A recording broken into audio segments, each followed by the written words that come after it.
तो आज हम लोग 1.2 का बाकी के क्वेश्चन को करने वाले हैं। तो पहला क्वेश्चन है क्वेश्चन नंबर 7, सरल कीजिए। विभिन्न गुणों का उपयोग करते हुए सवाल को सरल कीजिए। मतलब हम लोग को सवाल बनाना है। चलिए पहला सवाल है -7 गुने 5 जोड़ -7 गुने 11। तो हम लोग यहाँ क्या कर लेंगे, -7 कॉमन ले लेंगे। तो यहाँ पे क्या हो जाएगा 5 और यहाँ क्या बच जाएगा 11। तो -7 गुने 15 और 1 16 हो गया। तो 16 सत्ते 112। यहाँ पे कौन सा नियम हम लोग लगाए, यहाँ पे हम लोग वितरण नियम लगाए। वितरण नियम क्योंकि ये फैला हुआ है उसको हम लोग शॉर्ट कर लिया। वितरण नियम यही होता है। तो आप यहाँ पे वितरण नियम लिख सकते हैं।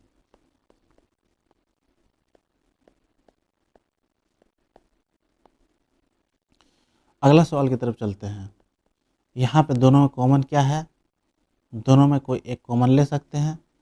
तो माइनस इधर ले लेते हैं। तो हम -675 करके उसको कॉमन ले लेंगे। -675 गुने 5 माइनस और -675 आगे कर लेते हैं गुने 5।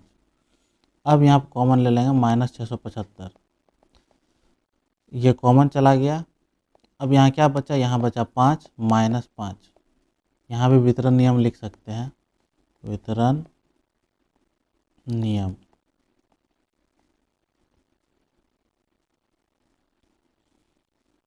तो यहाँ हो जाएगा -675 गुना 0। तो आंसर आ गया 0। अगला सवाल है 8 गुने 50 - 4। तो इसको हम लोग वितरण नियम लगा के 8 गुने 50 माइनस 8 गुने 4 कर लेते हैं। तो 8 पंचे 40, ये हो गया 400 और 8 चौका 32। अब 400 में 32 घटा देंगे तो 10 में 2 घटाए 8, 9 में 3 घटाए 7 और 3 378। 9 में 3 घटाए 6 हो जाएगा 368। अब अगला सवाल की तरफ चलते हैं। इसमें हम लोग लगा देंगे 5 गुने -4 और गुने 27।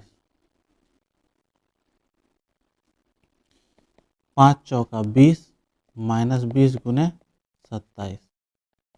तो 2 सत्ते 14 का 4 हाथ मेरा 1 2 दूना 4 1 5 -540।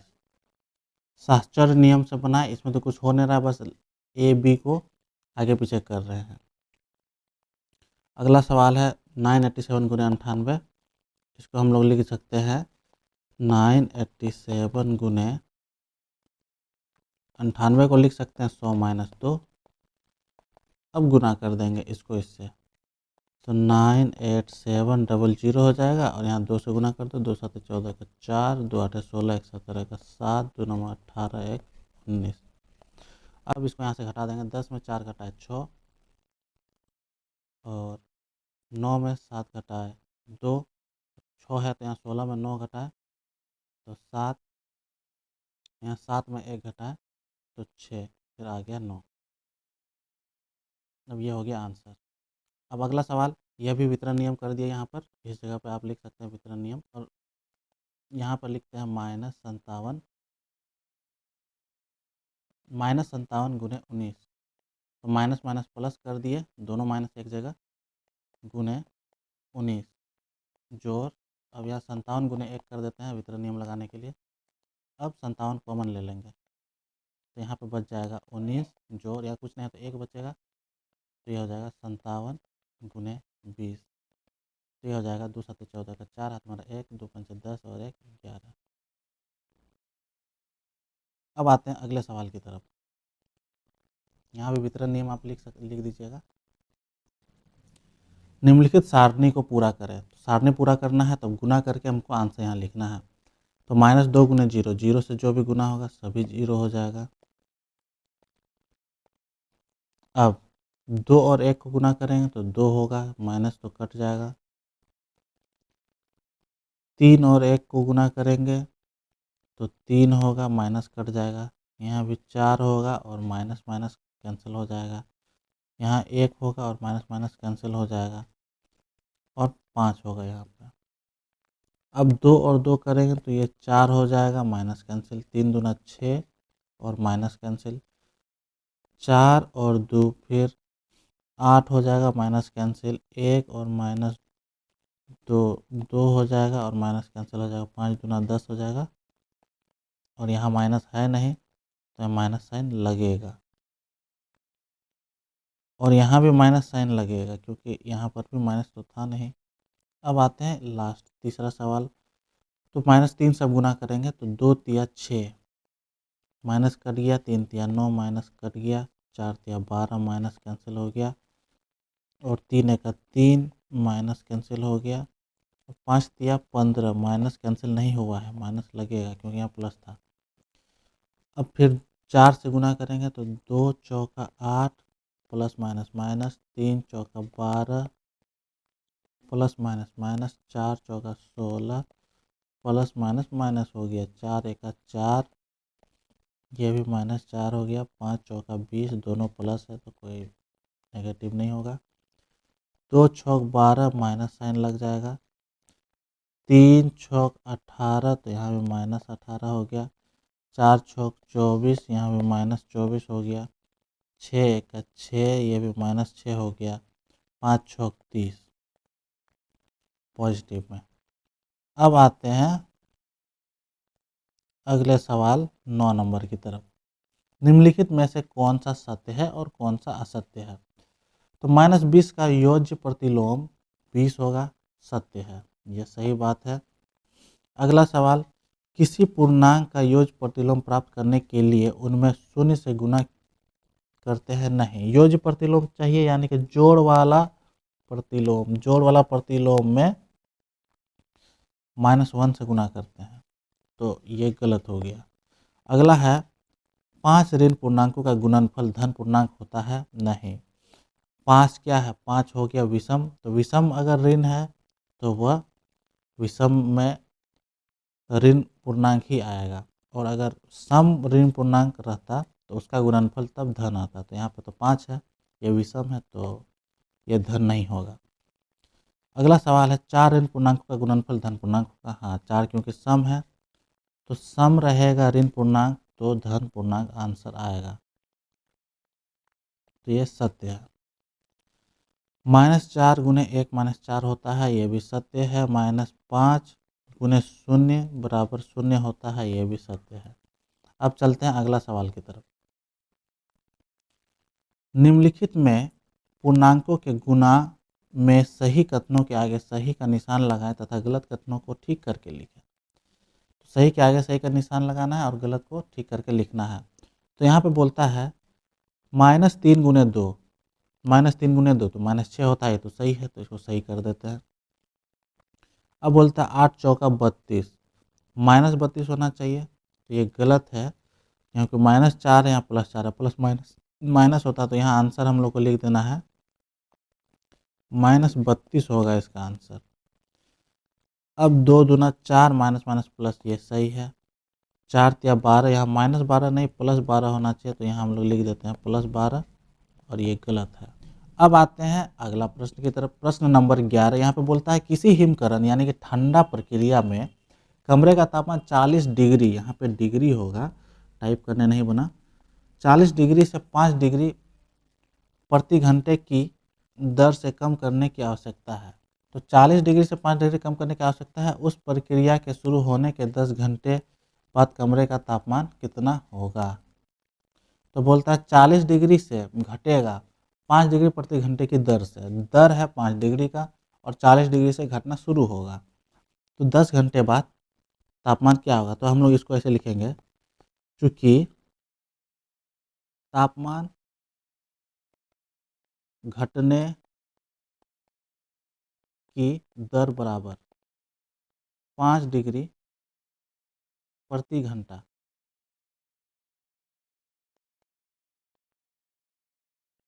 इसलिए 10 घंटे में तापमान घटेगा बराबर 10 × 5, क्योंकि 1 घंटा में तो 5 डिग्री घट रहा है, तो 10 × 5 डिग्री सेल्सियस यानी कि 50 डिग्री सेल्सियस घटेगा। तो इसलिए प्रक्रिया शुरू होने के बाद का तापमान बराबर, बाद का तापमान क्या हो जाएगा, अब 40 में हम लोग 50 डिग्री घट गया है, तो ये 5 घंटा 10 घंटा में तो 5 डिग्री करके 50 डिग्री घट जाएगा, 10 degree Celsius minus 50 degree Celsius कर देंगे तो हम लोग का आंसर आ जाएगा -10, क्योंकि उल्टा घटा रहे हैं, 50 बड़ा है तो माइनस साइन लग जाएगा 50 का, तो -10 डिग्री सेल्सियस हम लोग का उत्तर हो जाएगा। अब आते हैं अगला प्रश्न की तरफ। सवाल है 10 प्रश्नों वाले एक कक्षा टेस्ट में प्रत्येक सही उत्तर के लिए 5 अंक दिए जाते हैं और प्रत्येक गलत उत्तर के लिए -2 अंक दिए जाते हैं एवं प्रयत्न नहीं किए गए प्रश्नों के लिए 0 दिया जाता है। मतलब सही उत्तर के लिए 5 मिलेगा, गलत उत्तर के लिए -2 और कोई उत्तर नहीं देने के लिए 0 दिया जाएगा। तो अब सवाल है पहला, मोहन 4 प्रश्नों के सही और 6 प्रश्नों के गलत उत्तर देता है, उसके द्वारा प्राप्त अंक कितने हैं? तो अब हम लोग लिखेंगे 4 प्रश्नों 4 सही उत्तर के अंक बराबर 4 गुने सही उत्तर में कितना अंक मिलता है 5 अंक, यानी कि इसको 20 अंक मिले। अब लिखेंगे 6 गलत उत्तर के अंक बराबर, तो 6 गुने -2 यानी कि -12। अब लिखेंगे इसलिए मोहन को प्राप्त अंक, मोहन द्वारा प्राप्त अंक बराबर, तो मोहन द्वारा प्राप्त अंक कितना हो जाएगा 20 जोड़ -12। अब जितना भी अंक आया उसको जोड़ देंगे तो 20 - 12 हो जाएगा 8। तो यही हो गया हमारा आंसर। अगला सवाल है, इसमें 2 सवाल था। बोलता है प्रत्येक के लिए सही के लिए 5 और गलत के लिए -2 मिलेगा। तो यहाँ बोलता है रेशमा ने 5 सही उत्तर दिए और 5 गलत उत्तर दिए, उसके द्वारा प्राप्त अंक कितने होंगे? तो 5 सही उत्तर के लिए 5 सही उत्तर का अंक बराबर 5 गुने 5 नंबर है सही के लिए तो 25 नंबर मिला। अब लिखेंगे 5 गलत उत्तर के लिए, अब 5 गलत उत्तर का अंक बराबर, तो 5 गुने गलत का तो -2 है, तो 5 गुना 10 -10 नंबर। तो अब लिखेंगे इसलिए रेशमा द्वारा प्राप्त अंक बराबर, द्वारा प्राप्त अंक बराबर हो गया 25 जोड़ -10 यानी कि 25 - 10 यानी कि 15। अब आते हैं अगले सवाल की तरफ।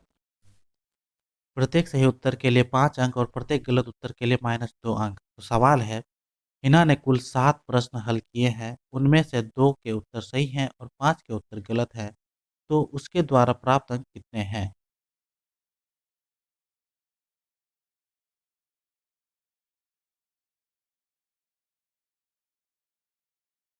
दो सही उत्तर का अंक बराबर 2 गुने 5 बराबर 10। 5 गलत उत्तर का अंक बराबर 5 गुने -2 बराबर -10। इसलिए हिना के कुल अंक बराबर 10 जोड़ -10 बराबर 10 - 10 बराबर 0। अब चलते हैं अगले सवाल की तरफ। एक सीमेंट कंपनी सफ़ेद बोरी बेचने पर 8 रुपये का लाभ करती है और स्लेटी रंग के बोरी बेचने पर 5 रुपये प्रति बोरी की दर से हानि करती है। तो सवाल है पहला, किसी महीने वह कंपनी सफ़ेद बोरी की 3000 बोरियां और स्लेटी सीमेंट की 5000 बोरियां बेचती है, तो उसका लाभ व हानि क्या होगा। तो हम लोग यहाँ लिखेंगे 3000 बोरी सफ़ेद सीमेंट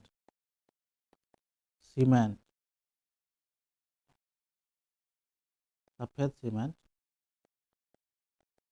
3000 बोरी सफ़ेद सीमेंट पर लाभ बराबर 3000 गुने प्रति बोरी सफ़ेद पर लाभ हो रहा है 8 रुपये, तो 8 दिया 24 और 3 जीरो, तो 24,000 रुपये का लाभ हुआ। अब लिखेंगे चूँकि वो स्लेटी की 5000 बोरियां बेचता है, 5000 स्लेटी सीमेंट की बोरी पर हानि बराबर, तो 5000 गुने हानि कितने रुपए का हो रहा है, 5 रुपये का, तो 5 गुने 5 25, 3 जीरो लगा दिया, यानी कि 25,000। तो अब इतना रुपए हो गए,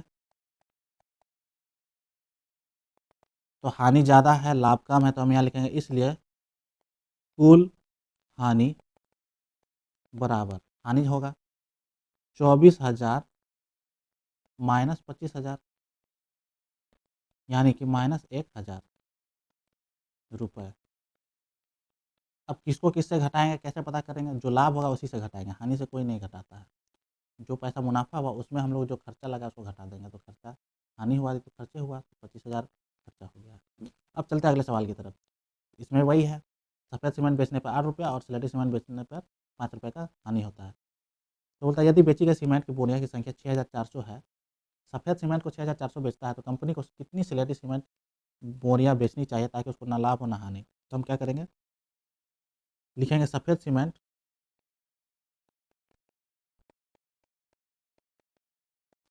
पर लाभ बराबर 6400 पे 8 रुपये का लाभ हो रहा है, तो 8 से गुना कर दो, 8 चौका 32 का 2 हाथ मारा 3, 8 चौका 48, 49, 50, 51।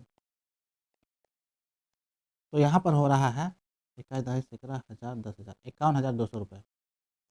क्या हो रहा है, 51,200 रुपये। तो अब हम लिखेंगे इसलिए स्लेटी सीमेंट की संख्या बराबर,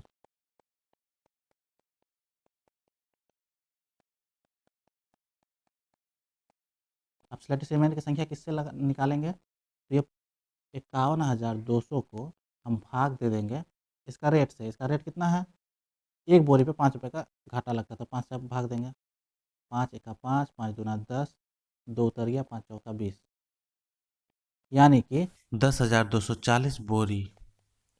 यही हो गया हमारा उत्तर। अब चलते हैं अगले सवाल की तरफ। एक विद्युत कंपनी प्रत्येक रंगीन टीवी पर 80 रुपये लाभ कमाता है और प्रत्येक रेफ्रिजरेटर पर 60 रुपये का हानि होता है। कंपनी 5,000 रंगीन टीवी और 4,000 रेफ्रिजरेटर एक महीना में बेचता है, तो कंपनी को कितना लाभ या हानि होता है। यहाँ 5,000 है, तो लिखेंगे 5,000 रंगीन टीवी पर लाभ बराबर, तो 5,000 गुने लाभ कितना रुपए का हो रहा है, 80 रुपये का, तो 4 जीरो पहले लगा लो, 5 अट्ठे 40, तो यहाँ 3 जीरो 4 लाख रुपए। अब लिखेंगे 4,000 रेफ्रिजरेटर पर हानि बराबर,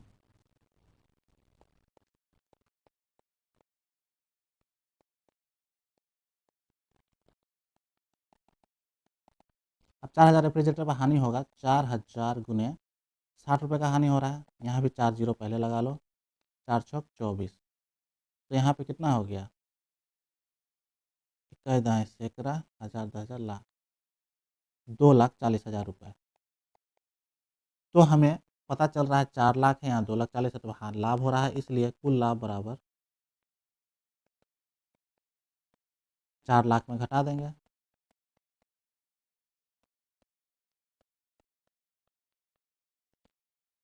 तो 3 जीरो तो वैसे का वैसे उतर जाएगा, 10 में जीरो, 4 जीरो वैसे का वैसे उतर गया, 10 में 4 घटाए 6, 3 में 2 घटाए 1, 1,60,000 रुपये का लाभ हुआ है।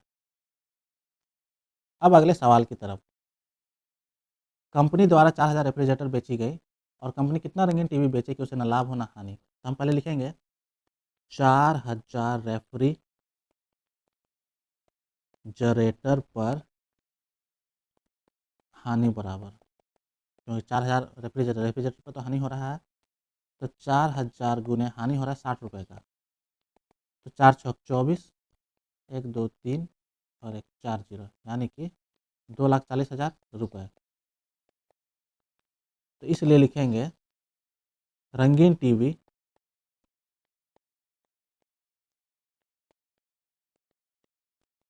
की संख्या बराबर,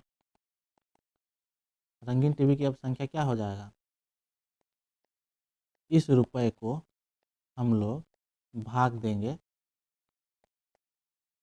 रंगीन टीवी का प्रति लाभ के साथ।